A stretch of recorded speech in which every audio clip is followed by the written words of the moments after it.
Okay, so for today, I will discuss credit transactions part 2, and this would include the topics on deposit, kinds of deposit, and guarantee. So I'll start. So first, under Article 1962, it talks about deposit, the definition of deposit. So you have there that a deposit is constituted from the moment a person receives a thing belonging to another. So here you would say that a deposit is a real contract. It is not consensual because you may enter into a contract of deposit, but deposit is constituted whenever the thing to be deposited is delivered. Kaya nga nakasabi po dito, constituted from the moment a person receives a thing. So we have here belonging to another. So from this sentence or statement, you would see that there are two parties involved, the depositor and the depositary. So we have here belonging to another, he would be the depositor, and then the person who receives the thing would be the depositary. Take note here from this statement that it does not require that the person who deposits a thing is the owner. Hindi po nire-require na kung ikaw po ang magdeposito ng isang bagay, ikaw po ang may-ari nun. That is the first statement. The second statement says that obligation of the depositary. The obligation of the depositary is number one, to safekeep the thing deposited and to return it. So dalawa po yung kanyang obligasyon. Safekeep and then return the same. So here you would see now that iba po ito sa comodatum at saka sa mutuum. Sa comodatum kasi, ang isang bagay na binigay ng isang tao is pwedeng gamitin. That's the purpose of comodatum. And sa mutuum naman is i-consume. Okay? But dito, sa deposit, ang purpose dito is to safely keep it. That's why later on you would know that in deposit, it is prohibited. Hindi po pwede that the depositary will use the thing deposited without the consent of the depositor. Now, take note here, if the purpose is not, rather, the principal purpose is not safekeeping, then there is no deposit. Kaya nga sabi natin, kung ang purpose mo na binigay mo sa kanyang isang gamit is paupahan mo, paggamit mo, then in that case, that is not deposit. So that is in Article 1962. Along this discussion also, mayroon po tayong dalawang klase ng deposit. Gratuitous and with compensation. For, of course, when we talk about gratuitous, libre po yun. Okay? Walang obligasyon ang depositor na babayaran ang depositary for the effort and all of those safekeeping of the object or the subject of the deposit. Whereas in compensation, well, may bayad po yun, may bayad. Bakit natin ika-classify po ito? Kasi pag gratuitous, unilateral lang po. Since only the depositary has the obligation. Walang obligasyon po ang depositor na babayaran kung magkano man yan ang charge ng pag-deposit, pero ikaw na depositary, mayroon kang obligasyon na ibalik po yan the moment that is asked by the depositor. Compensation, bilateral po yun kasi may bayad po yun, di ba? So lahat po yan. Kaya nga kailangan natin itong i-distinguish din kasi kagaya nito, sa gratuitous makikita natin mamaya na if you are the depositary, pwede mong ibalik. Okay? Return the thing to the depositor. Pag gusto mo na, ayaw mo na, ibalik mo kasi gratuitous, walang bayad. Pero sa compensation, hindi mo basta-basta mabalik mo yun. Another thing, even if gratuitous po yun siya, walang bayad, it does not mean na pabayaan mo na yan. If you are the depositor, despite the fact that the deposit is gratuitous, you still have an obligation, diligence of the good father of the family to take care of the thing deposited. So that is in Article 1962. Now, ito po yung pinagkakaiba ng distinction between deposit, mutuum deposit comodatum. I have discussed initially, sa deposit po, safekeeping, sa mutuum consumption. I-consume mo talaga yun. Demand return of the thing before the expiration. Sa deposit po, depositor can demand the return of the object at will. Kahit pa ang period ng deposit nyo is 6 months, if the depositor decided to get back the deposit, then wala kang magawa, you have to return it. In mutuum, iba po. The lender must wait until the expiration of the period granted. Pinahiram ka ng pera, may interest po yun. Hindi mo pwede na, ikaw po yung, ikaw po yung nagpahiram, lender, hindi mo pwede bawiin yan until such time na hindi mag-expire. Kind of object in deposit may involve immovable or movable property, whereas mutuum only personal property. On the other hand, the purpose of comodatum is for loan. Okay? Loan meaning for use. Dito naman, consumption. Nature, comodatum is always gratuitous, and extrajudicial deposit, movable comodatum, may involve real or personal property. Now, again, Article 1963 talks about the nature of the deposit, that it is a real contract. Agreement to constitute deposit is binding, but the deposit itself is not perfected until delivery.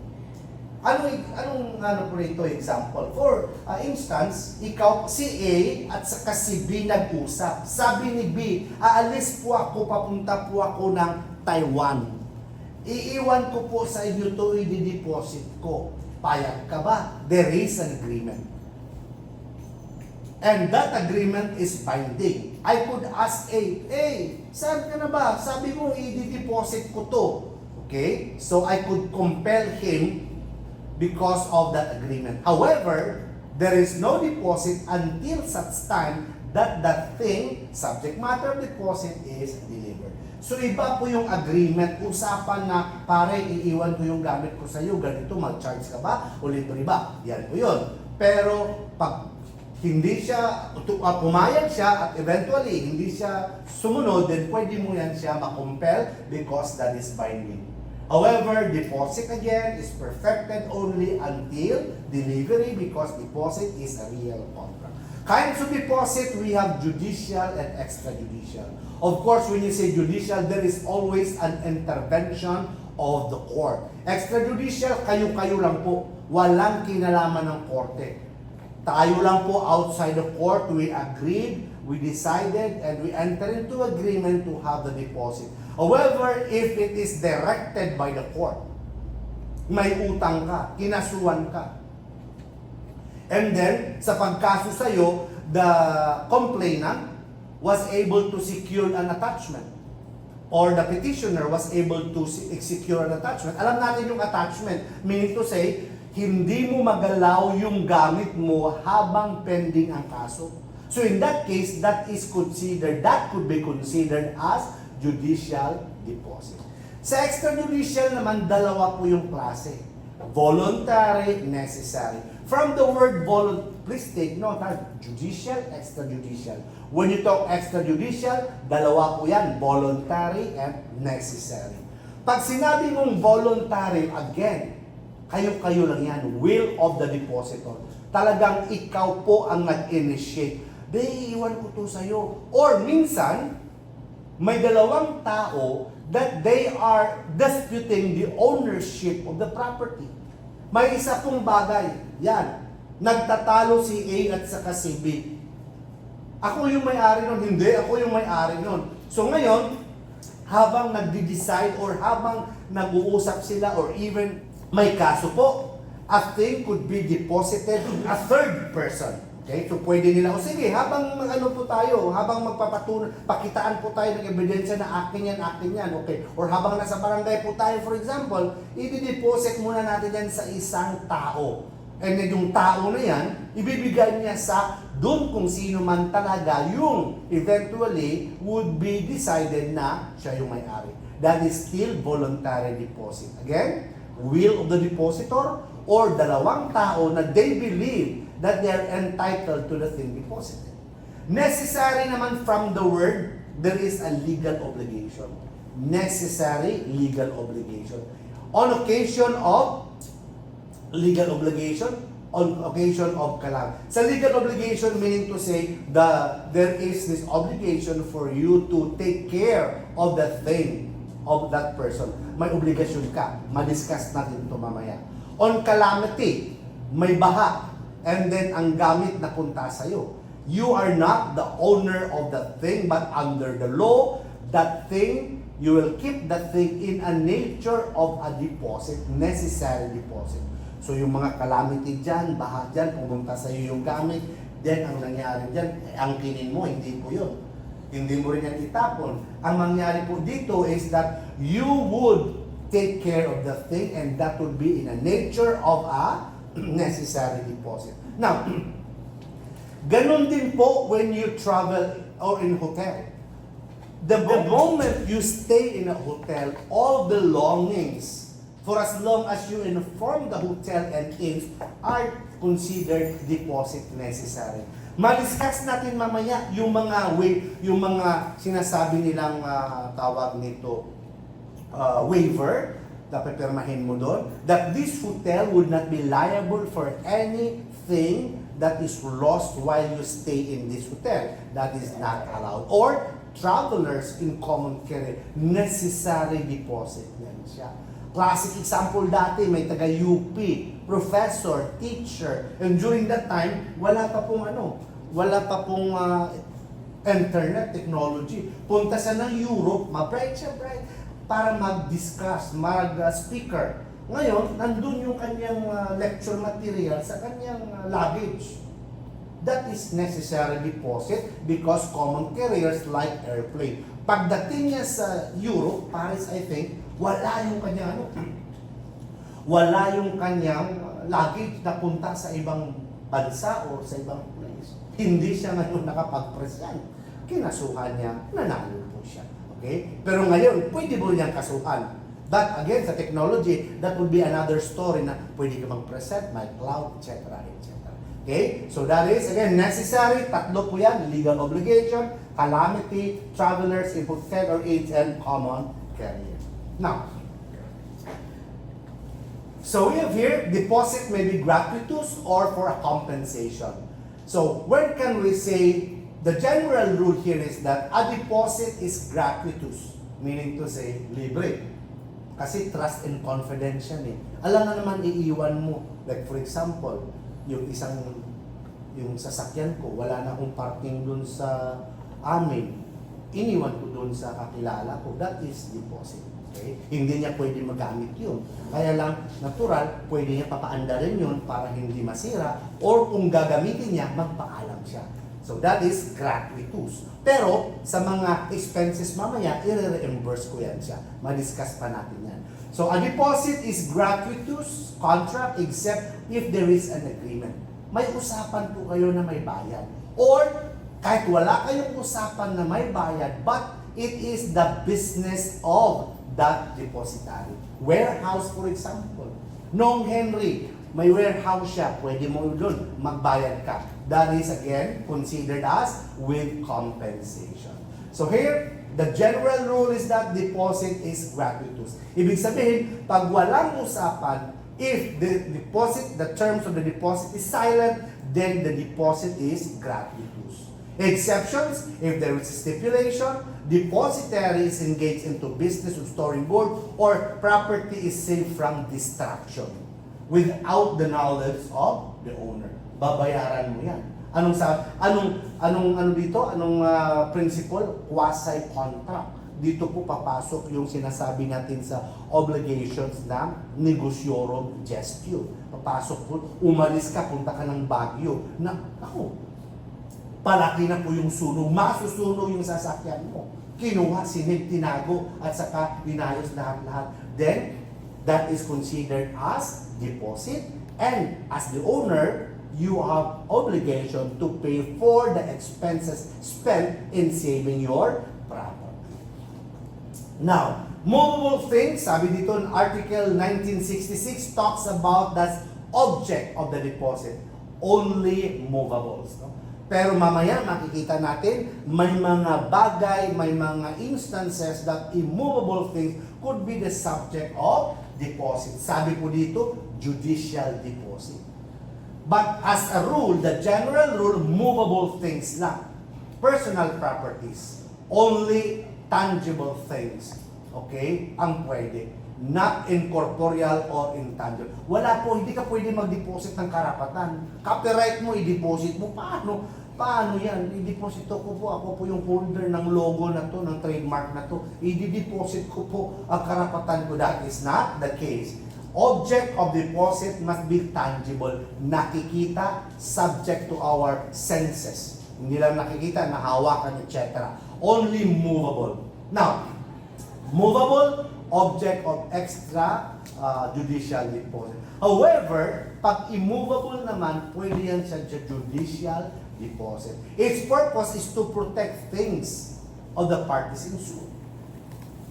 Si A at saka si B, nagtatalo po sila kung sino talaga ang may-ari ng lupa. Lupa or land, a specific parcel of land is a real property, immovable. And this could be the subject of the judicial deposit.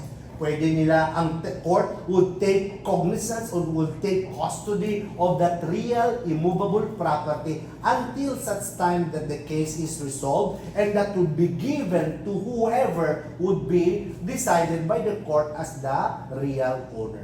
Okay? So dito kanina, nasabi natin kinds of extrajudicial deposit, voluntary or necessary, voluntary, necessary, and we have discussed this kanina.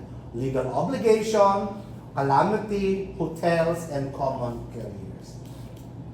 So voluntary deposit, pag sinabi natin voluntary deposit, will of the depositor. Another thing, so there are two types of voluntary deposit. Owner, on its will, deposit something. Or the property is there, but there are two or more persons, they believe that they are entitled to that thing. And therefore, pending the discussion or pending the determination who is the owner, then it could be deposited to a third person. That is voluntary deposit. Okay, sabi natin, voluntary deposit, depositor has the complete freedom to deposit the thing. Sa necessary deposit, wala kang liberty of action. Kasi nga, sinabi ng batas yan, na pag may-ari ka ng hotel, lahat ng property na dinala doon sa iyo at dineclare ng guests, then ikaw po ang depositary. Now, sabi ko kanina, depositor need not be the owner of the thing.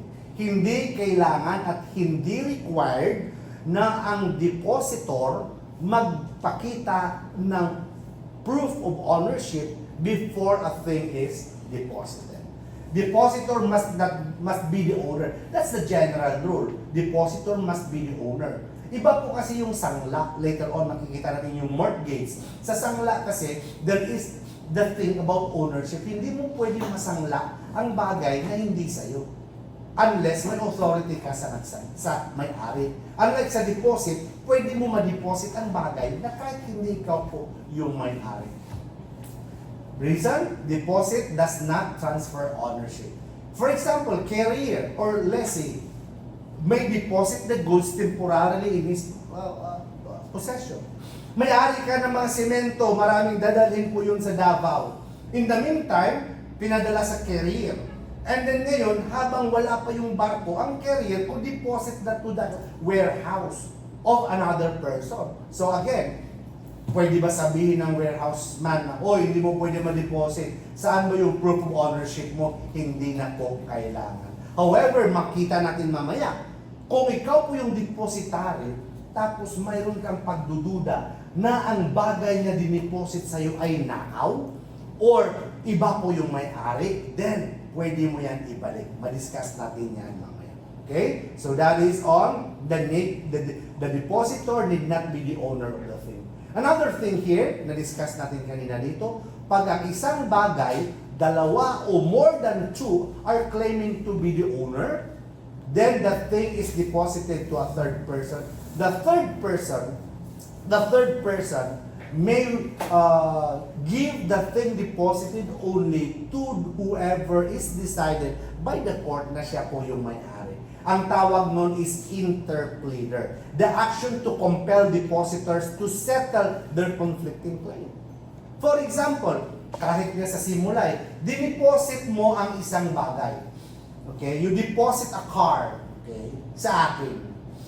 And then eventually, another person claims ownership of that property. And you claim to be the owner also. And of course, I fear that if I give this to that person, kakasuhan po ako. And also, if I will not give this to that person, kakasuhan niya din ako. So anong gagawin ko? Then the depositary may file an interpleader. Sabihin nga, sandali, file an interpleader, i-determine ng korte kung sino ba sa kanyang dalawang may-ari.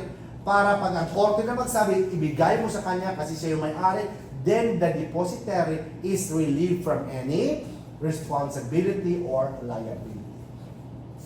Form of contract of deposit, it could be oral or in writing. Whatever form, for as long as all the essential requisites for its validity are present. Ano yung essential requisites? Of course, since deposit is a contract, the COC must be there. The consent, the object, and of course, the consideration.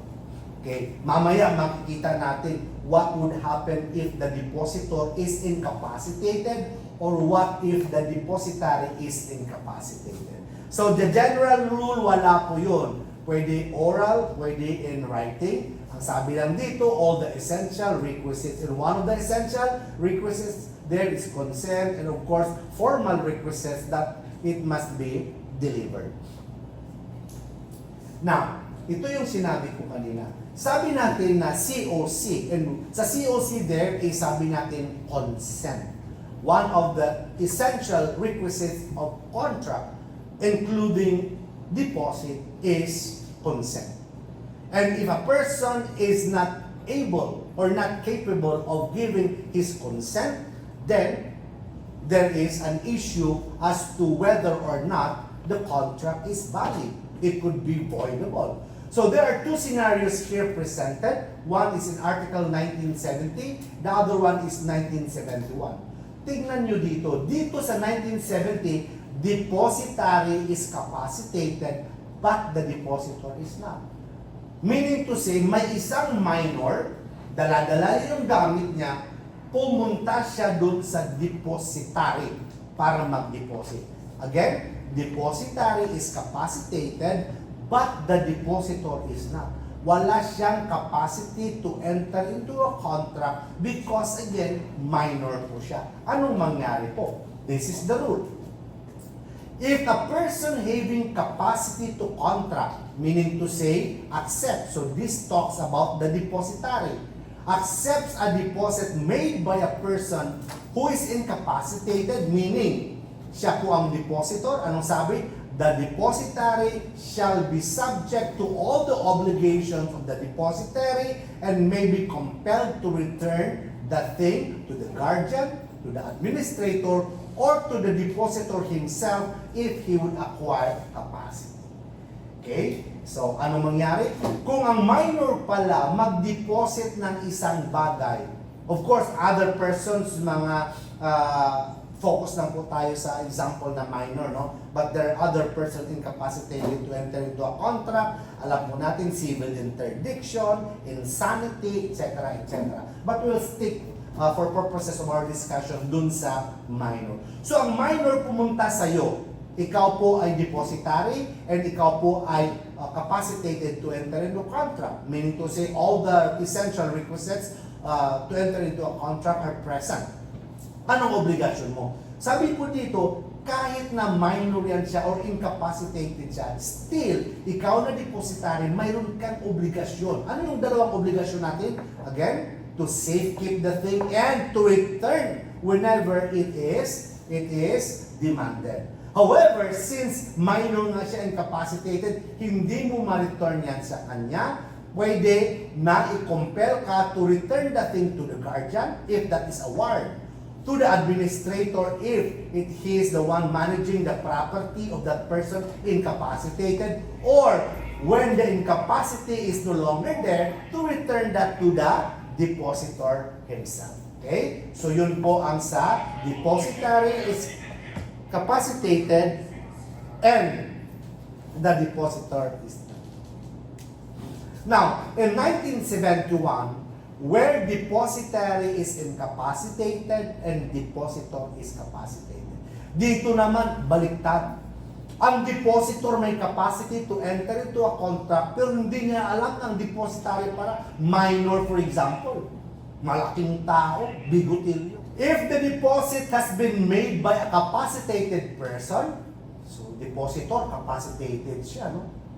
To a person not capacitated, depositary, the depositor shall only have an action to recover that thing deposited while it is still in the possession to the depositary or to compel the depositor to pay the amount which may have been enriched by himself. Anong nangyari dito? Kadalasan na senaryo kasi dito sa 1971 is that ako po ay depositor. Capacitated po ako.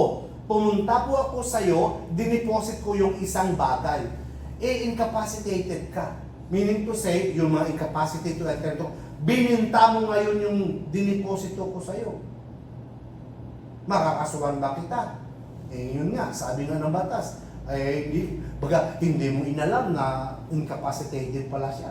So sabi dito, pag nalaman mo, the moment you learn, if you are the depositor, the moment you learn that the depositary is incapacitated, then you may recover that thing while it is in his possession. Sabi mo agad, sandali, delikado to.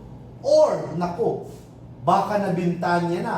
Then you could compel him, the depositary, to pay you the amount which may have been in. Bininta niya ng ganito sa isang tao, then pwede mo makuha sa kanya yung price ng pagbinta, or kung hindi pa nabayaran, doon ikaw na ang magkukolekta sa binintahan niya. But in that case, take note that the buyer is in good faith. Pero kung bad faith siya, bininta niya sa'yo, alam mo na incapacitated siya, alam mo na yung bagay na yan, diniposito lang sa kanya. Magkano yan? Binili mo. And you know for a fact that that is subject of deposit, and alam mo din na ang bibilihan mo na depositary is incapacitated to enter into contract. Maiba na po ang cause of action ng depositor. Dito po, pwede niya, kasuhan niyan siya for recovery plus damages. So again, ito po, minor or insane, sabi natin, to return that thing deposited while it is in his possession. What if nabinta niya na? Kukunin ng depositary ang bayad, or kung wala pa, doon hahabulin niya yung bayad doon sa third person, provided in good faith. Kasi pag bad faith po yan siya, you could recover. So this is an example. Si R deposited a watch to Y. Si Y minor, bininta niya kay C. If C acted in bad faith, hindi lang yung pera, R may recover the watch from him. But in pag good faith mo siya, wala ka na magawa. Good faith and for value, good faith, hindi niya alam ang issue about the capacity or incapacity of the depositary. For value, binayaran niya. If you are the depositor, you can no longer run after the watch. In our example, instead only the amount. Obligations of the depositary, we have here. First, again, to safekeep the thing and return it when it is required. So in order for our discussion, para mabilis po tayo, I will skip the provisions and then I will focus on the discussion. Ganun lang naman yan sila pabalik dito. So under Article 1972, these are the obligations of the depositary. Again, the first obligation is safekeeping. So in safekeeping, you will not use the property. You will not sell the property. You are not even allowed to deposit that to another person without the consent of the depositor. Iniwan sa'yo yung gamit kasi umalis siya. Pumayag ka. Ngayon, kailangan mong umalis kasi pumunta ka din somewhere. Hindi mo pwede i-deposit yan sa ibang person, sa other person, not without the consent of the depositor. Kasi nga ang purpose doon is safekeeping. And hindi ka pinili, lalo na if it is gratuitous, walang bayad, hindi ka pinili ng depositor kung talagang hindi ka prudent sa paghawak ng mga gamit. Now, take note. Return before the specific date.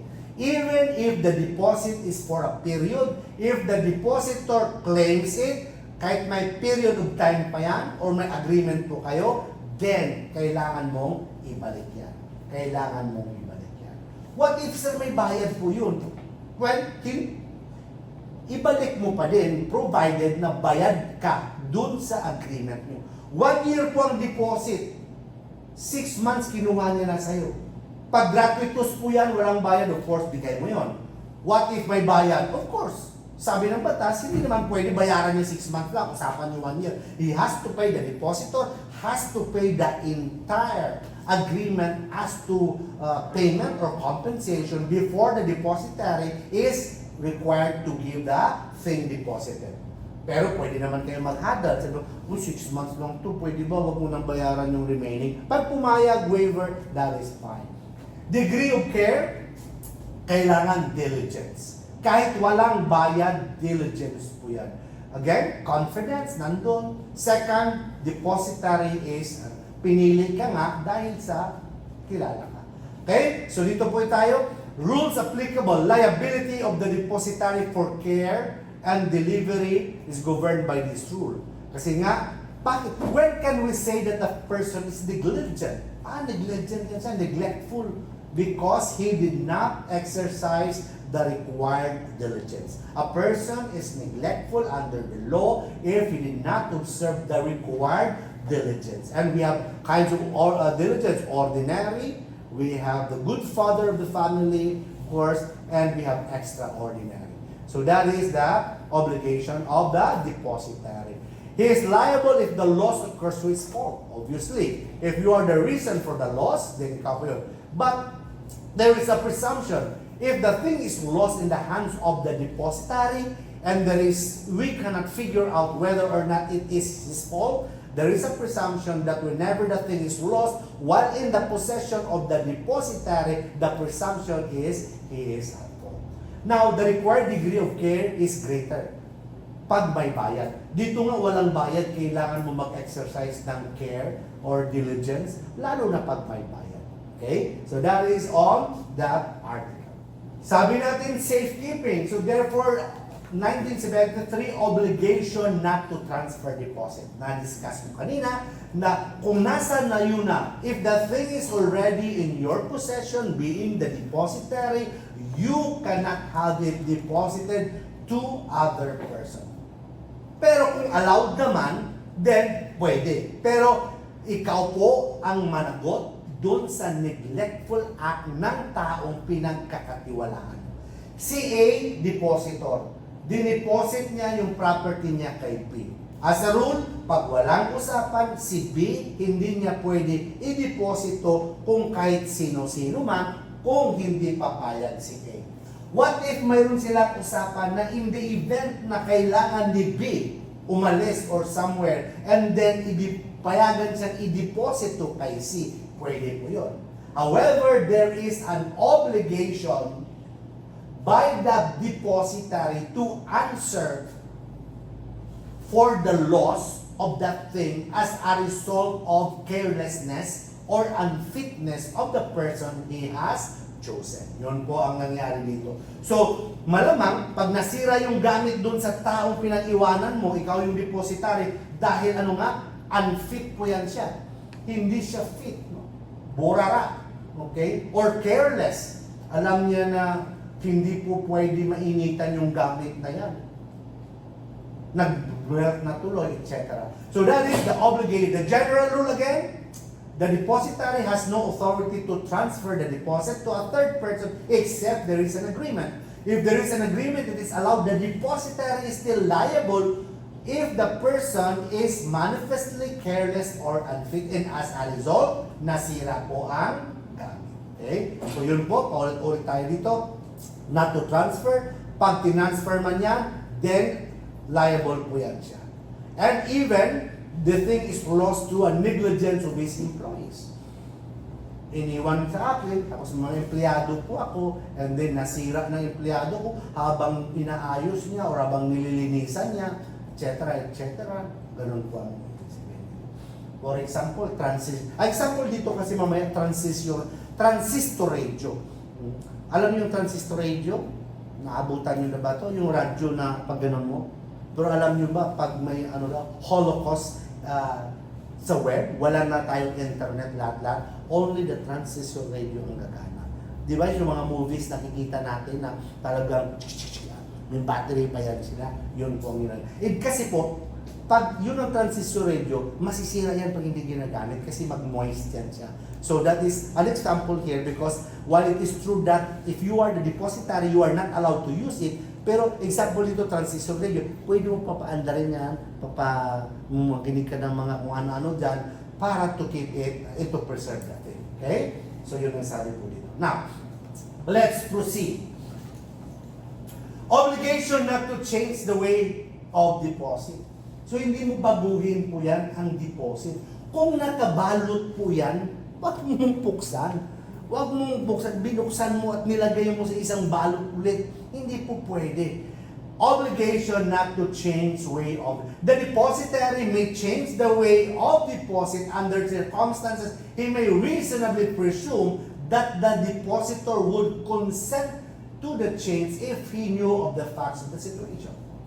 So the general rule is that if the thing is deposited, the depositary has no right to change the way of the deposit. For example, if someone deposits a sealed package, it must be returned sealed. If someone deposits a vehicle, it must be returned with all its accessories, etc., including the extra tire or spare tire. Ganun po bang sinasabi natin na change deposit. However, if there are circumstances reasonably presume na the depositor could presume na hindi, binigyan po ako ng authority by the nature, kailangan niya munang i-notify ang depositary unless may delay. So nakikita mo yung dineposit sa iyo na na package, parang lumulubo. Example lang to ha. So lang naisip ko, lumulobo, lumalaki yung package, natatakot ka, baka sumabog. So ngayon, pwede mong tawagan siya, Sir, excuse me, itong package na iniwan mo dito, na seal to, lumalaki yung hangin, ano po ito, pwede po itong palitan ng whatever. That is the case. Okay? So kailangan mo mag-notify. Ngayon, hindi mo siya na-contact, naku, delikado na, may danger na, baka sasabog to. In that case, you are presumably allowed. Okay? Reason. So yun po yung ditong sinasabi natin na obligation not to change the way of deposit. Now, ito naman sa Article 1975, may dineposit sa'yo. Tapos, yung dineposit sa'yo, nag-i-earn ng interest. Ikaw po na depositary, you have the obligation to collect the interest and even to preserve the value and the rights. Yun po ang ibig sabihin. Ano ibig sabihin nito? Nagpunta po ako sa iyo, nag-deposit, di ba yung mga mayayaman, mayroon yan sila mga certificate of stocks, di ba? Minsan mga titulo, ayaw nila yan sa bahay nila kasi nasunog or nakawin, okay? So gusto nila safe na safe. Gusto nila pag nawala, may mahabol sila. So i-deposit nila yan sa isang tao. Take note, iba po ang sa relationship sa safety deposit box ha. Dito muna tayo sa ordinary deposit. So pupunta po ako sa iyo, i-deposit ko yung mga certificates ko. Kung ikaw po yung depositary and you know obligation to collect interest on the thing deposited. Okay? Depositary, mga bonds, certificates, securities, ikaw, and then nag-earn po yan ng interest. Ikaw na depositary, may karapatan kang bound to collect. Not karapatan, you have the obligation to collect the interest when they fall due. So ikaw na maningil ngayon dyan. Or to take such steps to prevent and preserve their value and right. So mayroon kang concomitant obligation to collect interest on matters deposited to you such as certificates, bond securities. So ang bottom line dito, pag dineposito sa iyo yung mga ganyan, tanungin mo na, ganito, para you have the idea. And of course, presumably, malalaman naman yan kung kailan yung due and demandable. Yun po ang. Now, on the other side here, ito po yung nature ng deposit. Alam nyo yung mga bangko, di ba? Or mga iba na usually sa ground floor nila yan. May mga safety deposit boxes, di ba? Yung mga mayayaman, lahat nila, mga cherished possessions nila, yung mga first, nila, unang, like for example, wedding nila, simula pa lang sila, yung kanilang sing-sing, lumang-luma na, pero talagang preserve nila, cherished possession, and the rest. So, hindi pupunta yan sila sa safety, sa bank, safety deposit boxes. Take note, this is a special kind of deposit. So, hindi yan siya actually governed on the rules of deposit, but more of, sabi nga natin, mutuum, bail or bailing. Kasi kung deposit yan siya under this, nakuha mo agad. But take note of the nature of the safety deposit boxes. Sa movies, you would see that one. Papasok na po ako sa safety deposit box. Meron pa nga yan silang mga, tawag nito, iron bars. Kasi maraming mga properties doon, mga tawag nito, mga valuables, napakamahal. So hindi mo mabuksan yung safety deposit box mo pag wala rin silang susi. Minsan dalawa yan, open. Or minsan naman, ikaw lang isa, pero hindi ka makapasok unless bigyan ka ng access. That's why the nature of safety deposit boxes na nire-rent doon sa mga bangko, lahat po yan, is in a nature of a mutuum, bail or bailing. Because the bank is given the absolute control and access to the property. The depositor cannot gain access without the consent of the bank or active participation. Pupunta ka doon, may kukunin ka, hindi ka basta diretso doon. Dadaan ka muna sa custodian. So that is on obligation to collect interest. Now, if you are a depositor, lalo na pag nasa business ka ng deposit, may nagdeposito sa'yo, isang gamit. May nagdeposito si A, nagdeposit sa'yo ng isang gamit. Okay? Usually, ang sabi po dito, grain. You know what's grain, di ba? Bigas, sugar, etc. And then, ang si B, ganun din. Si C, ganun din. Mayroon ka bang obligation not to commingle pag halo-haluin mo? Sabi po dito sa 1976, obligation not to commingle things deposited if so stipulated.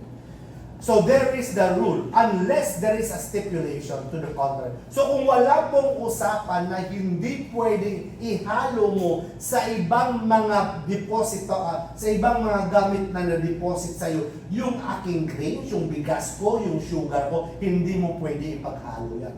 Pero kung walang usapan, then pwede. If you are the depositary, you may commingle, join together those the thing that I have deposited with the thing that other depositors have deposited, provided it is of the same kind and quality. So sa example natin dito, kabans of rice.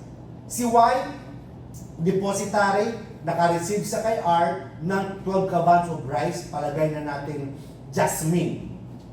Okay? Si S, ganun din, Jasmine. Si T, Jasmine. Walang usapan kung sinabi ni R, ni S, or ni T na huwag mong ihalo ha.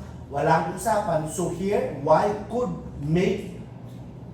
commingle this same quality of rice altogether. However, pag nagsama-sama yan sila, of course, si T, si R, or si S, mayroon silang karapatan bilang co-owners dun sa portion na kanilang nabigay. Okay? So yun. So again, 1976, kung may stipulation, hindi pwede ihalo. Pag walang stipulation, pwede ihalo. For as long as, again, same kind or quality. Hindi tinitingnan dito kung sino yung may-ari. Hindi tinitingnan dito kung sino yung depositor. Ang tinitingnan lang dito, dalawang bagay. Mayroon bang prohibition to commingle? Pag wala, okay. Pag wala, titingnan ulit, pangalawang bagay, kung same kind and quality. Sabi natin dito, safekeeping, 1977, obligation not to not to make use of the thing deposited. So hindi po pwede. Sa Facebook dati, yung una kong turo nito, mayroon, pinadeposit sa kanya mga alahas. Hindi siya naghingi ng permission, pinahiram niya sa anak niya kasi nagdibo or may nag-attend. Bawal po yun, di ba? So, dapat magpaalam ka na lang, di ba? The depositary cannot make use of the thing without the express permission of the, otherwise, he would be liable. However, sabi nga natin kanina, kung kailangan talagang gamitin siya from time to time, okay, to preserve the thing deposited, then pwede po yun. Yung sabi po ng kanina dito, radio transistor, di ba? Mga makalumang invention na magmumoist yung sa likod pag hindi pinapaandar, so therefore hindi naaandar. So, that is an example. So again, bawal po gamitin ang bagay na dineposito unless magpaalam ka. Pwede lang, occasional, pero kailangan mapakita that the use there is not for your enjoyment but only for the preservation. Kung kotse yan, papaandarin mo lang. Iniwan sa yung kotse, safekeeping, may bayad man o wala, hindi mo pwedeng gamitin yan. Papaandarin mo lang. Hindi mo pwede papaandarin, nandun ka na sa Angeles. Oh, hindi kasi masisira po ito. That's not the case. So ang sabi dun, papaandarin, preserve, perhaps dyan lang. Or kailangan mong patakbuhin kasi nga yung gulong, di ba? Magka-crack yung tire pag hindi masyado na natakbo, ikot-ikot lang, ikot-ikot lang. Okay? That is in 1977. Malayo-layo pa. Effect if permission is given. Yan. Here. When the depositor has permission to use the thing deposited, then it is not deposit anymore. It becomes a loan, simple loan, or murato. Kasi nga, the essence of deposit is not to use, but for safekeeping. So therefore, pag pumayag ka na hiramin yan, at gagamitin, then that is not a deposit anymore. It is now either a loan, simple loan, or comodato. Yan. Now, here, liability for loss to fortuitous event. Alam naman natin na that's a general rule, a person would not be liable for the loss or destruction of the thing caused by fortuitous event. However, 1979 talks about exception. The depositary is liable for the loss of the thing to fortuitous event, number one, if it is agreed upon or stipulated. Dito, you use the thing without the permission of the depositor. Hindi mo pinaalam, no? Umalis ka, pumunta ka ng airport. Bumaha. Grabe naman. Just for example. And then nasira o nakidlatan. Sabihin mo, fortuitous event naman yun. Mailagan ko ba yung... I tried, no? Talagang... I tried na ilagan yung kidlat, hindi ko na ilagan. So, singilin mo ba ako? Sabi ng batas, well, of course. Kahit fortuitous yan, hindi ka nagpaalam, bro. So, you will be liable. Delay its return. Alam naman natin, if there is a delay, pag may fortuitous event, liable ka. Kasi anong sabi, kung sana binalik mo yan during that time, it is stipulated or agreed upon or upon demand, hindi nangyari ko yun. If he allows others to use it, even though he himself may have been authorized to use it. Dito naman, authorized siyang gumamit, pero pinagamit niya sa iba. Okay? And then, may fortuitous event. So take note of Article 1979. Again, relations between the bank and depositor, sabi po natin dito, simple loan or mutuum. Hindi po yan deposit. Kasi pag deposit, sana hindi magamit ng bangko yung pera ng dineposito mo. But in case of fixed savings and current deposit, the money that you have deposited in the bank, pwede magamit ng bangko. The bank are authorized to use that one, to lend that to somebody else. So, ang sabi po dito, that is more of a simple loan. It is not a deposit. Obligations of the depositary, sabi natin, when the thing deposited is delivered closed and sealed, dapat closed and sealed lang. He shall be liable for damages should the seal or lock be broken through his fault. So maintain the condition of the way of the deposit. Hindi po pwede. Fault is presumed. Dati, ano mo yun sa'yo, pagbalik, may ano na, butas-butas na. Kaya nga yung sa iba, pag nag-deposit, titingnan muna. Okay, sir, may ganito na yan. Pagsasakyan na yan. Sir, may scratch na po dito, sir, ha? Ganito po yan, ha? Lap. So that when you get it back, mapakita na same condition. As regards the value of the thing, kaya dito po tayo. Ang first and second paragraph here talks about the obligation of the depositary na dapat hindi mo buksan. I-maintain mo ang nature and condition of the deposit. Because if something would happen, something's wrong, ang seal or lock is broken, then there is a presumption unless you could show contrary proof na ikaw po yung liable. Since liable ka, babayaran mo ngayon yung value ng deposit. Anong basis natin? Sabi sa third paragraph, ang value ng thing deposit must be the declaration of the depositor. Kung magkano ang value, kagaya magpadala kayo ng gamit, padala ka ng cellphone sa probinsya. Okay? So, ngayon, tatanungin ka ng LBC or whatever to go, no, Pambato, ano pa yan sila? Ma'am, magkano po yung declared value nito? Because in the event na masira po yan, yung declared value mo ang babayan. Eh, kayo naman, ang ginawa natin, kahit ako, binabaan ko yun. Kasi ang declared value will also be the basis for the fee, di ba? Shipping fee. So dito, kung anong value dinideclare ng depositor, yan po ang basis sa pagbayad ng depositary dahil hindi niya sinunod yung kanyang obligation. Pero, pag sobra-sobra naman ang declaration of value by the depositor, the depositary has the right to go to court and question the credibility of the depositor insofar as the determination of the value of the property that was deposited and declared. Kung sobra-sobra naman, hindi po brand new nga ganito. Your owner, ang brand new ganito, 80,000 lang, but 120 yun sa kanya. Sobra-sobra, okay, fine, I have the responsibility, but the value he declared is so much.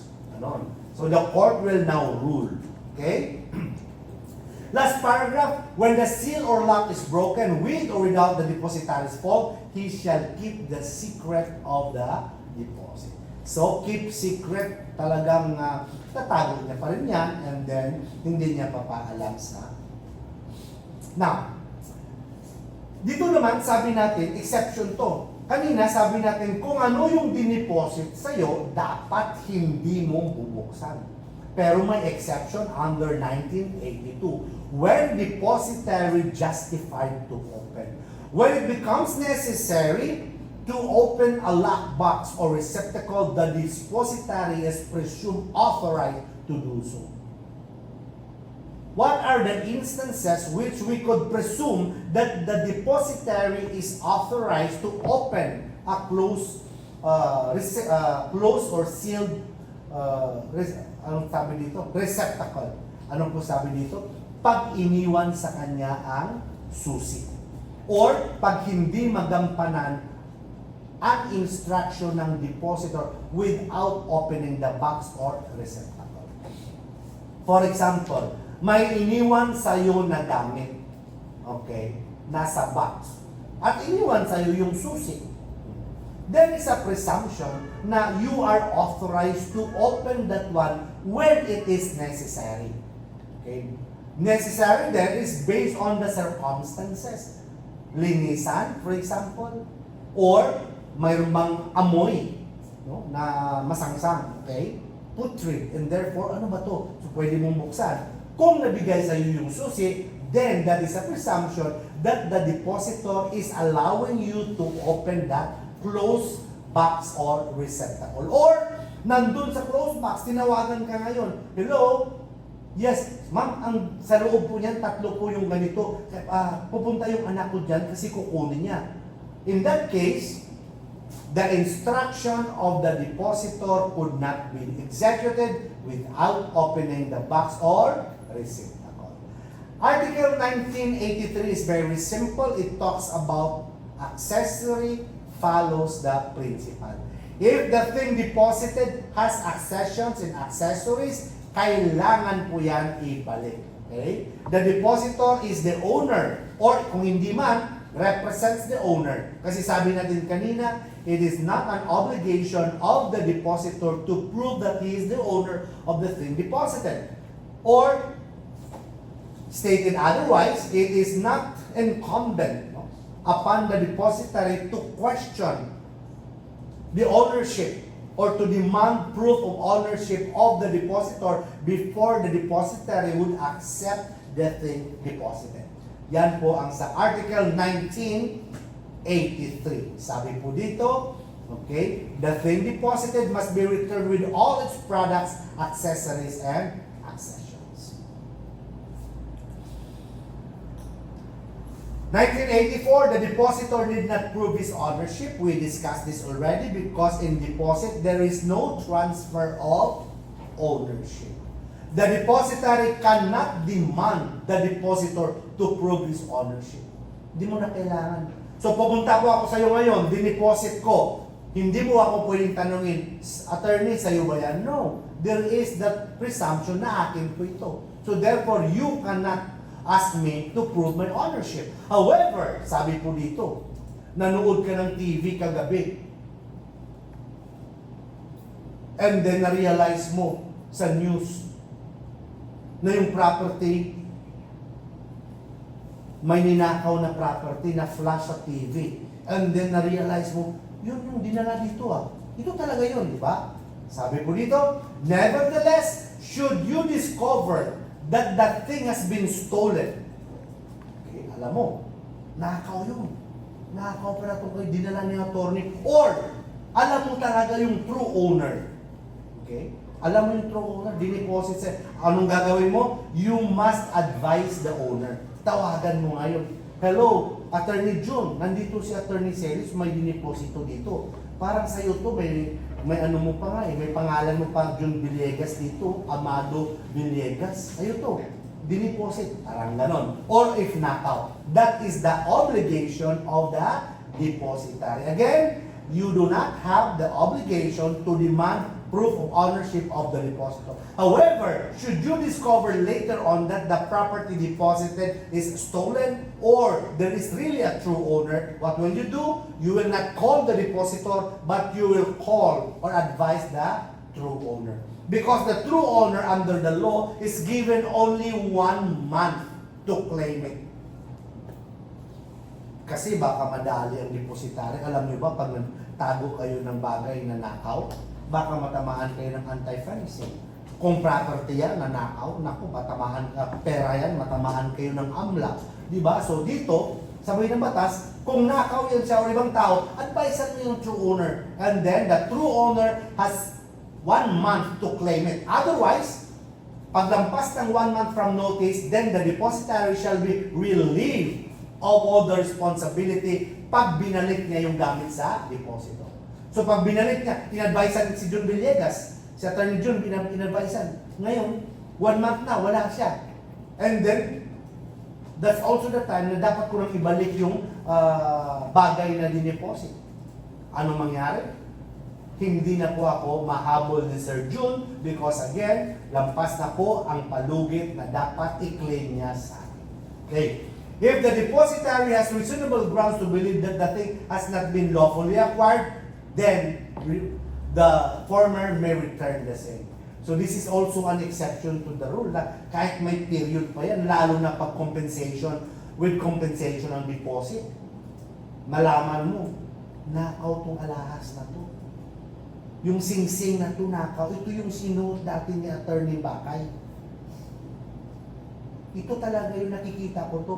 So, tapos may period pa yan dyan, pwede mo na ibalik. Okay?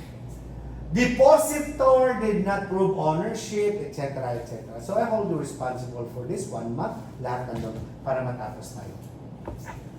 Ito naman, right of two or more depositors to demand return of their respective shares. So dito po, they are not solidary. Alam naman natin yung not solidary, di ba? To each his own. So kung ang bagay na deposit, the scenario here is this. May dalawang depositor. Pumunta sa depositary, nag-deposit ng bagay. And then itong depositor na to, hindi sila solidary. Joint sila. Joint depositor. So therefore, to each his own. So ngayon, sa panahon na kailangan na ibalik ang gamit or ibalik ang gamit after the stipulation, ang mangyari po, pwede lang kukunin ng isang tao yung kanyang share. Unlike if solidary sila, pag solidary sila for example, tapos due date na, ibalik ko na, pwede ko ibigay kay A, pwede ko ibigay kay B, kasi solidary sila.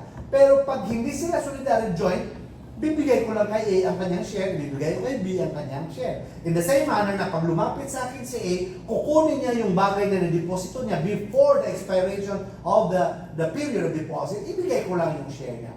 Okay? Yan po ang sabi dito sa Article 1985. When there are two or more depositors, if they are not solidary, the thing admits of division, each one cannot demand more than his share. Meaning to say, yung share niya lang ang nangyari. There is solidarity or the thing does not admit of division. If there is a stipulation that the thing should be returned to one of the depositor, the depository shall return it to the person designated. So kung dalawa sila, ang dineposito nila hindi ma-divide.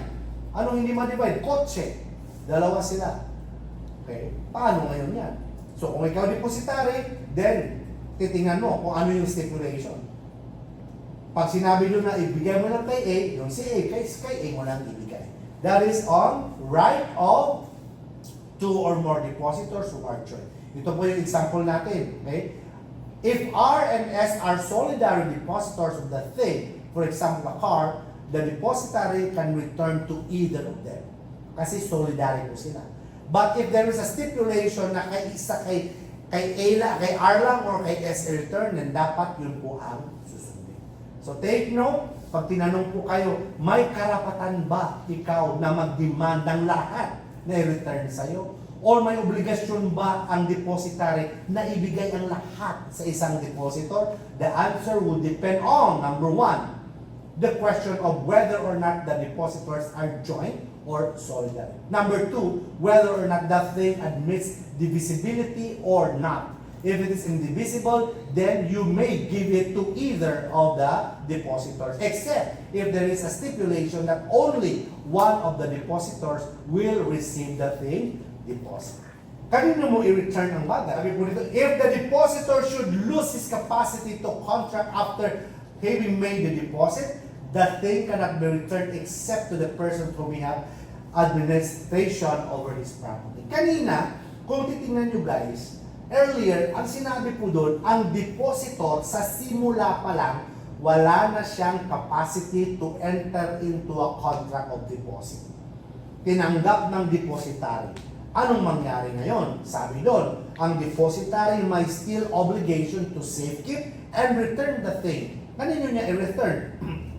Sa guardian, sa administrator, or mismo sa depositor if the depositor has been capacitated already. Dito sa scenario sa Article 1986, iba po dito, sa simula pa lang, okay? At iba po dito, sa simula, mayroon pa siyang capacity, pero later on nawala.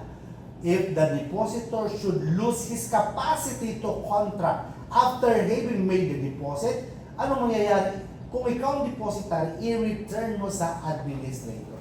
Anong example? Naging insane siya. Or ako, depositor ngayon, nakulong ako, di ba? Civil interdiction, crime. Wherein the penalty is more than 6 years and 1 day, there is a accessory penalty of civil interdiction. I lose my civil rights. So therefore, ano mangyari? Wala na po akong karapatan. I lose my capacity. So therefore, if you are the depositary, ibigay mo yun sa administrator ng property. Dito naman, place of return. If at that time the deposit was made, a place was designated, then that would be the place. So, Saan mo ibalik if you are the depositary? Based on the stipulation. If during the deposit, place of return was designated, doon po yun ibalik. Kahit na iba po yung place kung saan ang gamit. Pero ang expenses of transportation should be borne by the depositor. Okay? Sabi po again, ulitin natin. Saan po i-return? Sa designated place agreed upon at the time the deposit was made. Kahit hindi pa, okay, sabi po dito, the depositor must take deposited to such place. But the expenses for the transportation by the depot. If no place has been designated, where that thing deposited may be. Even if it should not be the place where the deposit was made. Kagaya po nito, example natin. The deposit is made in the residence of Y in Manila. Okay? Pag silent po yan siya, dito yan ang place of return. Okay? Designated for. Pero pag sinabi nito kahit na deposit pa yan sa Manila, pero ang usapan nila ibalik sa Makati, then of course, when the due date arrives, ibalik talaga yan sa Makati. Pero ang transportation doon, kasi nga na nakadeposito sa Manila, must be shouldered by the depositor. Ngayon, nag-transfer ng resident si Y sa Rizal. Of course, kailangan niyang dalhin yung bagay na dineposito. In the absence of the stipulation, the place of return should be in Tanay, where the property is, the property deposited is at present. Provided, wala pong mali si Y. So ano yun pong sabihin? Kung walang usapan, nadala po yun, dito po yun. Pero pag may malis, bakit may malis? Dilipat niya para alam niya na hindi makuha muna. Lalo na compensation po ang deposit. Time of return of possession upon demand. We know that the general rule, the thing deposited must be returned to the depositor upon demand, kahit na may specified period of time. Upon demand talaga yun. Nasabi lang natin kanina, kung may compensation, may kontrata kayo buong taon, kinuha ng 6 months, dapat bayaran niya yung buong taon. Unless papayag ka na may prorata or may mga adjustments sa payment. This provision shall not apply if the thing is judicially attached. Pag sinabi natin judicially attached, mayroong court order, so hindi mo mabalik. For example, mayroon po akong isang property, dineposit ko po kay Sir Vic. Ang rule, kahit mayroon kaming agreement ni Sir Vic na 1 year po yan siya, and I demanded the return of that property in 6 months, Sir Vic has to return to me that thing. Because under the law, the return of the deposit must be upon the demand of the depositor, even if there is a specified period or time fixed. Pero, kinasuhan ako ni Sir Jun. Pagkaso ni Sir Jun sa akin, he was able to get an attachment. Meaning to say, na-attach yung property doon na dineposit ko kay Sir Vic. May nalilitis kami ngayon ng kaso ni Sir Jun. Lampas na ng 1 taon. Anong sabi doon? Pwede ba ma-return ni Sir Vic? Naan sa list, hindi na. This provision shall not apply when the thing is judicially attached while the depositary in possession. So habang nasa possession ni Sir Vic yung gamit na dineposito ko, pag may court order na inattach ko yan, hindi yan mabalik sa akin muna.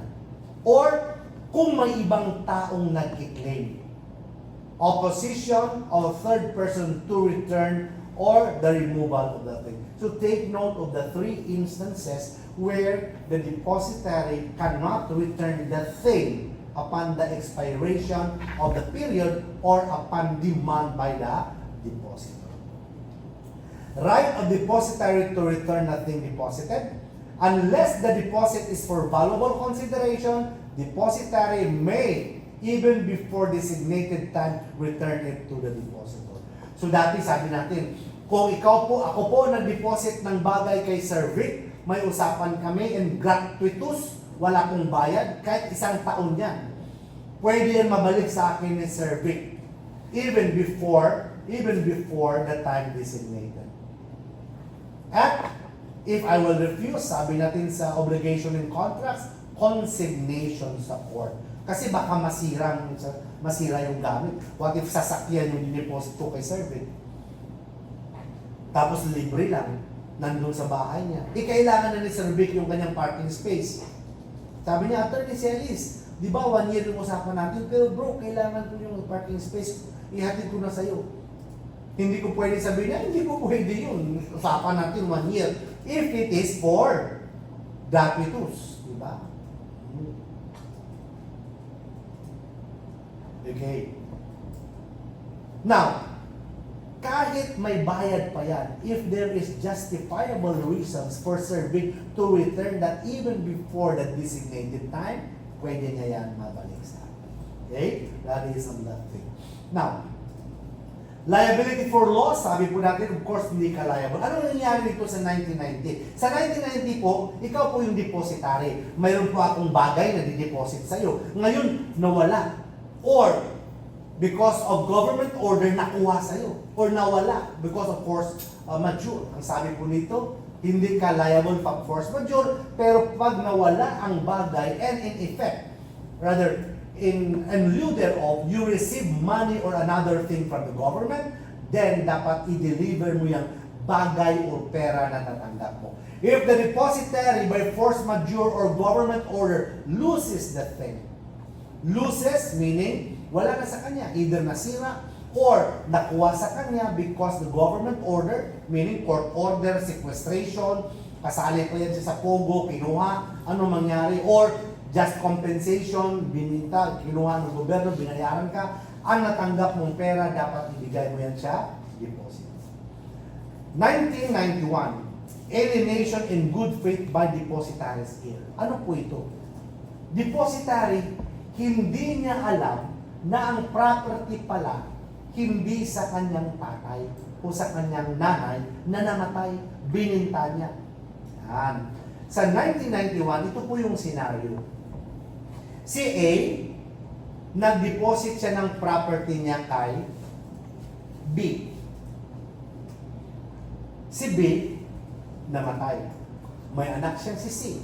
Akala ni C, yung property dun sa bahay nila, kay tatay niya. Bininta niya ngayon. Hindi niya alam anong mangyari.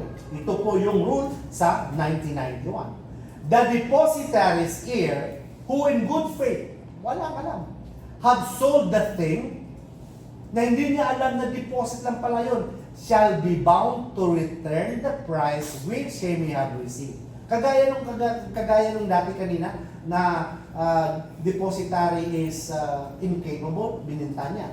So, ang mangyari po dito, the obligation there is only to return the price which he may have received. Or pag hindi pa siya nakakollect, to assign the right of collection or right of action.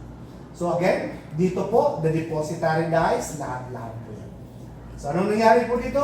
Example, believing in good faith that the thing deposited by R with Y worth 10,000 belong to Y, C's heir sold the thing to D who paid him 8,000. Take note ha. Kasi dito, magkano yung dineposito? Worth 10,000. May isang bagay na dineposito worth 10,000. Ang depositary namatay. Ang kanyang heir, akala niya kay tatay niya o kay nanay niya, bininta niya. But he sold it not at 10,000 but 8,000. Anong obligation niya? The obligation is not on the 10,000 but only on the 8,000 because that's the only amount that he received as the price. Hindi niya nababayaran yung buong 10,000. Pero, if C is in bad faith, meaning to say, ang buyer, okay, I'm sorry, the heir, alam ni heir na hindi sa kitata niya, bininta siya, then he would be liable for 10,000 on civil aspect plus damages. Pwede pa siyang kasuhan ng depositor for estafa. Kasi nga, pagbenta ng panluloko, swindling, pagbenta ng bagay na hindi sa kanya na walang permission. Okay. Obligations of the depositor. Article 1992. We have here, this talks about expenses. No? If the deposit is gratuitous, the depositor is obliged to reimburse the depositary for the expenses on the preservation of the thing deposited. Dito makikita natin kasi wala nang bayad yung deposit. Of course, if you are the depositary, you may incur expenses for the preservation of the thing. Dito, take note, sa comodatum, if the deposit is valuable, the rule is different in comodatum. Iba po yun. Basta preservation, doon po yun siya sa use. And preservation doon sa tawag ito, sa borrower. If the deposit is for valuable consideration, the expenses for the preservation are borne by the depositary because they are deemed included in the compensation. So take note, sino ba ang gagastos? Article 1992 answers the question of who will incur expenses for the preservation of the thing deposited. The answer is, it depends upon the kind of deposit. If the deposit is gratuitous, it is the depositor. Okay? Kasi nga, sabi dito, depositary muna, pero i-reimburse siya ng depositor.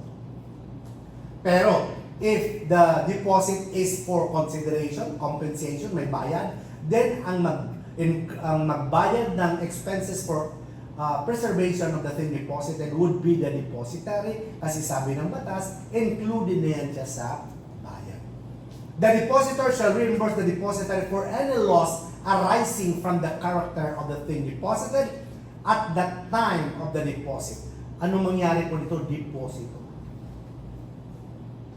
In Article 1993, the situation is like this. Ikaw po yung depositor, nag-deposit ka ng bagay sa depositary, at the time na dineposit mo, hindi mo siya in-advise na fragile or delicate or combustible ba yung mga dineposit nyo. And after that, may nangyari. So you will be liable. The depositor shall reimburse the depositary for any loss arising from the character of the thing deposited unless at the time of the deposit, the former or the depositor is not aware or was not expected to know of the dangerous character of the thing, or he notified the depositary of that thing, or the depositary was aware and still he did not advise the depositor. So yun po yung obligasyon ng depositor if something would happen because of that deposit or the nature or character of the deposit or the thing deposited, and he did not advise the depositary of something. Now, pag hindi ka nakabayan sa fee ng deposit, the depositary has the right to retain that thing deposited. Unlike sa comodatum. Sa comodatum may utang ka. Ako po yung lender. Pinahiram kita ng sasakyan. Eventually, nangutang po ako. Due date na ng utang ko, hindi kita binayaran. Due date na ng pagbalik mo ng sasakyan, hindi mo binalik. Hindi po pwede yun. Because again, the obligations there are not reciprocal. They are founded on two separate and distinct obligations. One is comodatum, the other one is simple loan or mutuo. But here, if the depositary is not paid, sabi dito, the depositary may retain the thing deposited until the full payment due to him. Extinguishment of deposit. So, when you say extinguishment, tapos na po ang deposit. Wala na po. Obligations are terminated. And what are the two instances under Article 1995 that the deposit is extinguished? One, loss or destruction of the thing deposited. Obviously, there is no such, wala na po tayo ng subject of the contract of deposit, and therefore, the obligation is terminated. The contract of deposit is terminated, the obligation is extinguished. In case of gratuitous deposit upon the death of either the depositor or the depositor. Take note, pag gratuitous po ang deposit, wala pong bayad. If something happened either to the depositor or the depository, any of that or both of them dies, tapos na po ang deposit. Unlike if the deposit is for compensation, then in here, in this instance, the rights of the depositor who dies or the right of the depositary who dies are transmitted to their respective heirs. Yan po. Other grounds for extinguishment, return of the thing. Wala na po.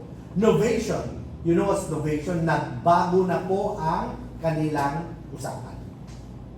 The old agreement has been novated by the new one. Merger, meaning to say the person of either the depositary or of the depositor has merged into one.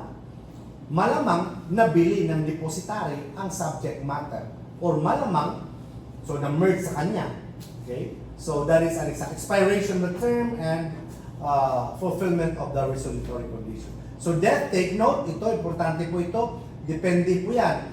Whether or not the death of the depositor or the depositary terminates their obligation and would result to the termination of the contract of deposit would depend on the nature of the deposit. If it is gratuitous, wala na po. Tapos na ang deposit. If it is for compensation, then transmitted po ang rights and even the obligation of either the depositary or depositor who died to the respective heirs, as I said earlier. Kinds of deposit, malapit na po tayo.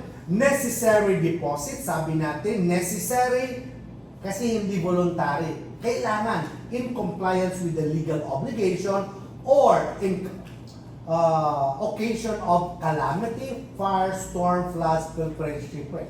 Kaya nga yung example natin palagi, nasunugan na kami, nanakawan pa kami. Kasi pag sunog yan, kung sinong nandun, kumuha yan siya, dapat sa kanya yun, necessary deposit yan. Ibalik mo yan kung sino may-ari no. Hindi mo yan sa'yo. Hindi ka, okay, sunog, kanya-kanya na. Dapat may ganong batas. Pag may sunog, kanya-kanya kakot. Hindi naman ganon, di ba? So, again, the ownership is maintained by that owner and therefore, whoever comes into possession of those goods because of fire, storm, etc., will have it as part of necessary deposit. So we have here, voluntary, made, na-discuss na natin ito kanina. Necessary, maliban dito, compliance with legal obligation, occasion of calamity, mayroon pa tayo hotel at saka sa common area. Now, necessary deposit, ito yung sinabi natin kanina, kung balikan natin, ito po yun.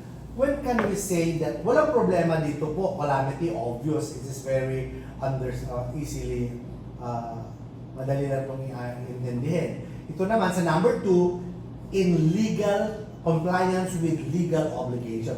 Ito po yung mga instances. Judicial deposit, sabi natin legal obligation being the subject of the litigation. Creditor uses the same without authority of the owner. Suits, guarantee contracts. So these are considered as necessary deposit. Occasion of calamity, na-discuss na natin kanina. If A saves the TV or B from fire, A is supposed to be a depositary, necessary deposit, not an owner. Deposit by travelers in hotels and inns. So pag nasa hotel ka at saka sa inn or inn ka, ang lahat ng gamit na dinala mo dyan ay considered as deposit. Ang hotel or inn are depositary. Sila po ay under obligation of necessary deposit.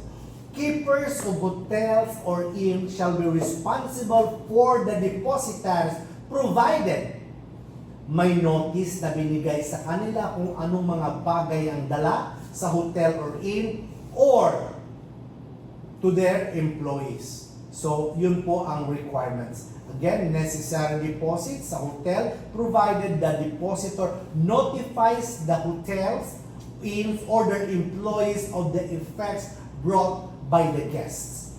Okay? Yan po ang obligation. Now, May mga hotel po or inns, like sa Subic, yung pagpunta namin, ang hotels or inns doon, separate po yung kanilang parking.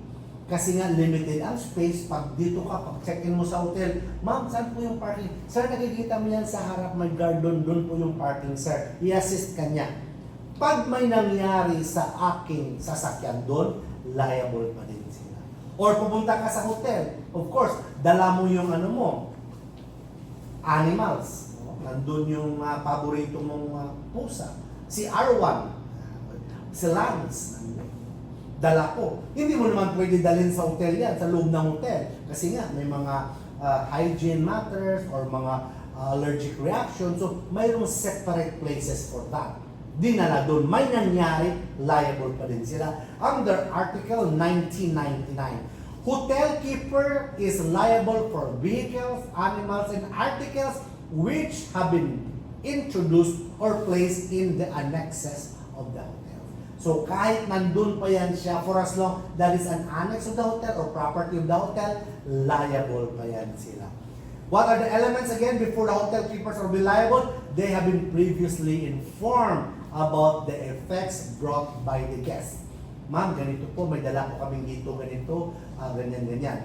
Guests have taken precautions prescribed regarding the safety. Now, take note again, liability is not limited only to the hotel room. Sa loob ng rooms, hindi po. Clothing hindi po includes annexes sa mga hotel. Take note, travelers and guests are considered same, but does not apply to non-transient. Kasi ngayon may mga may mga hotels na lalo na pag low season na mayroon na silang monthly or even annually or trimester or year biannually. For 6 months, instead kuha ka ng apartment, parehas na naman yung price, may offer dito sa hotel for 6 months, hindi ka ma-considered as transient doon. Ang sabi nun, magiging rules on lease ka na. Pero on a day-to-day basis, dyan po yung sinasabi. So kung pag non-transient ka na lease, ang go-govern sa'yo is rules on lease, not on deposit. Now, the responsibility referred there would be, again, cost. The responsibility referred to in the 2 preceding articles shall include loss of or injury to the personal property of guests caused by the servants or employees of the hotels, as well as strangers. So, yung mga strangers, sino yung strangers? Strangers are not related to you when you check in the hotel. Mga other hotel guests also. Pag sila po ang responsible for the loss or destruction or injury to your personal property, including the servants or employees of hotels or inns, then liable po yan sila. But not which may proceed from any force majeure. Of course, alam natin the general rule. If force majeure po yan, walang po liability. Robbery, pag nanakaw, it's not considered force majeure unless through arms or irresistible force. So, sa for example, vegan. Nandun kami ni Sir Jun sa vegan. Tapos mayroon kaming hotel. And then, sa hotel doon may veranda. Na veranda, pwede na akyatin, di ba? Papasok na doon sa sliding door. Although nothing happened, just for the purposes of discussion. If someone pumasok doon, dumaan at nagnakaw sa gamit namin, liable po yung hotel. Because sabi dito sa Article 2001, the act of a robber or thief was entered into hotel is not considered as force majeure kung hindi niya ginamitan ng dahas or arms, irresistible force. Pero yung pumasok dun siya tapos talagang may pistol siya, rifle or whatever, or weapon, and then sabi niya, bigay, that is considered as force majeure, wala pong liability ang hotel. So purely nakaw lang talaga. This is very important kasi ito yung palagi nilalagay nyo. Kahit pumunta ka ng hotel, may nakalagay doon na hindi sila liable. that is void. Sabi po dito sa Article 2003. But before that, we have here 2022, the hotel keeper is not liable for compensation if the loss due to the acts of the guest. Of course, nabagsak mo yung GoPro mo dyan, tapos papabayaran mo sa kanila, hindi po pwede. Kung nilagay mo yung bag mo dun sa veranda, nabasa, hindi mo yung acts mo yan. Or family, or servants, visitors. Umakyat ang visitors, nagpaalam, tapos ninakawan ka, kala mo friend kayo, ganun. That is not the liability of the hotel keeper. Again, liability lang nila, sila mismo, servants nila, employees nila, and robber without using irresistible force. Exemption. Hindi po pwede, shall be void. Sometimes, or most often rather, hotel keeper would post notice that they are free from any responsibility. They post notices. Sabi nila, they are not liable for any loss or destruction of the articles brought by the guests in the hotel. That notice is not valid. Void po yan siya, sabi ng batas. Okay? Hindi po natin yan siya makukonsider. Na 2004, the hotel keeper has the right to retain things brought into the security guest as a security for credit. So punta ka na ng hotel, check out ka na, wala ka pang bayad o kulang. Tapos hindi bigay sa iyo yung bag mo or pouch mo na nandun. Pwede ka bang magreklamo? Kasuhan mo ba sila ng estafa? The answer is no. Because under Article 2024, mayroon silang tinatawag na possessory lien. Kung nasa kanilang possession, pwede nilang hindi ibigay yun until such time na mabayaran mo fully ang obligation. Judicial deposit, sabi po natin ito, hoard. A judicial deposit or sequestration takes place when an attachment or seizure in litigation is ordered. So may property sa'yo, may helicopter siya. Iniwan niya sa hangar mo. And then, kinasuhan na siya ngayon. Involved siya sa pogo. May order ngayon ng korte na i-attach yan or i-seize, confiscate. Wala kang magawa. Diba? Movable or mobile could be subject of judicial deposit. Na-discuss na natin yan kanina. Ito po, when judicial deposit takes place, of course, by order of the court. By order of the court. Judicial deposit, attachment, like properties to be attached, etc. So that ends our discussion on deposit. So